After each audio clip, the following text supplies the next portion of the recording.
বঙাইগাঁৱৰ উত্তৰ শালমাৰাৰ ৰবৰ উৎপাদন কেন্দ্ৰৰ বিশেষ সাফল্য উৎপাদন আৰু অনলাইন মাৰ্কেটিঙৰ ক্ষেত্ৰত উত্তৰ পূৰ্বাঞ্চলৰ ভিতৰত দুটাকৈ বঁটা লাভ কৰিবলৈ সক্ষম হৈছে কেন্দ্ৰটোৱে 2002 চনত আৰম্ভ হোৱা কেন্দ্ৰটোত বৰ্তমান জড়িত হৈ আছে বঙাইগাঁৱৰ 700 ৰবৰ খেতিয়ক পৰোক্ষভাৱে এই কেন্দ্ৰৰ পৰা স্বাৱলম্বী হৈছে প্ৰায় 5000 পৰিয়াল এই কেন্দ্ৰৰ পৰা বছৰি প্ৰায় 400 মেট্ৰিক টন ৰবৰ উৎপাদন আৰু বিক্ৰী কৰা হয় এই কেন্দ্ৰত কিদৰে ৰবৰ প্ৰস্তুত কৰা হয় সেই সন্দৰ্ভত অভয়াপুৰীৰ সাংবাদিক ইন্দ্ৰনীল দাসৰ এক প্ৰতিবেদন চাওয়া হয় 2002 চনত উত্তৰ শালমাৰাত আৰম্ভ কৰিছিল এটা ৰবৰ উৎপাদন কেন্দ্ৰ আৰু এই উৎপাদন কেন্দ্ৰটোত বৰ্তমান প্ৰায় 7ৰ পৰা 800 মানুহ ৰবৰ খেতিয়ক জড়িত হৈ আছে আৰু মই দেখা পাইছোঁ এইটো হ'ল উত্তৰ শালমাৰাৰ ৰবৰ উৎপাদন কেন্দ্ৰ আৰু এইটো কেন্দ্ৰত প্ৰতিদিনে আচলতে এনেকৈ যে ৰবৰ উৎপাদনৰ পিছৰ পৰ্যায়ত যিসমূহ চিট বনোৱা হয় এই চিটসমূহ এইটো কেন্দ্ৰতে বনোৱা হয় ৰবৰ যিসমূহ এঠা ওলাই এঠাৰ পৰা পৰৱৰ্তী পৰ্যায়ক্ৰমে ইয়াৰ প্ৰচেছ কৰি পাই এই চিটলৈ ৰূপান্তৰিত কৰা হয় আৰু পৰৱৰ্তী পৰ্যায়ত এইসমূহ বজাৰত বিক্ৰী কৰা হয় অনলাইন যোগে আৰু এই কেন্দ্ৰটো 2002 চনত মাত্ৰ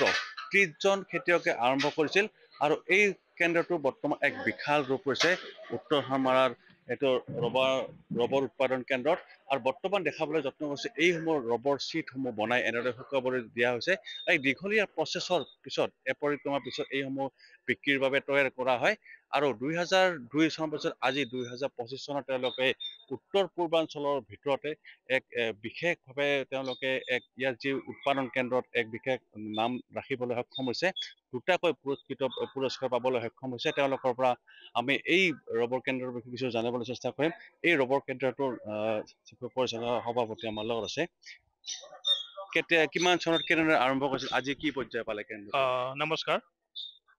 এইটো আৰম্ভ হৈছিল আমাৰ 2002 পৰা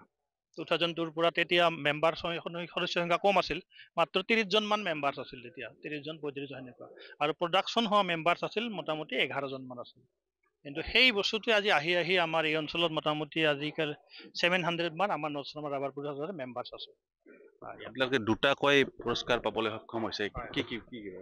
পুৰস্কাৰ দুটা হ'ল এটা আজি আপোনালোকে গম পালে যে এটা best GPC group north Salmara আৰপিএছৰ ৰাবাৰ প্ৰডিউচাৰ ছ'চাইটিৰ জিপিচি গ্ৰুপ প্ৰচেছিং চেণ্টাৰ যিটো আছে সেইটো নৰ্থ ইষ্টৰ ভিতৰত গুৱাহাটী জনৰ আণ্ডাৰত এইটো আমাক বেষ্ট জিপিচি এৱাৰ্ড প্ৰদান কৰিলে আজি আমাৰ হেৰি কৰতে এই বছৰ 2025 আৰু এটা ৰাবাৰ বৰ্ডৰ অন্য এটা বিভাগ এইটো মাৰ্কেটিং বিভাগ এইটো হৈছে প্ৰডাকশ্যন বিভাগৰ পৰা আমি এইটো পালো বেষ্ট জিপিচি এৱাৰ্ড আৰু এইটো মাৰ্কেটিং বিভাগৰ এটা এমগ্ৰুপ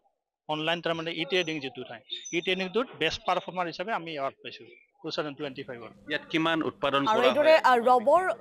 খেতিৰে ৰবৰ উৎপাদন কেন্দ্ৰই এক বিশেষ সাফল্য লাভ কৰা পৰিলক্ষিত হৈছে শালমৰাত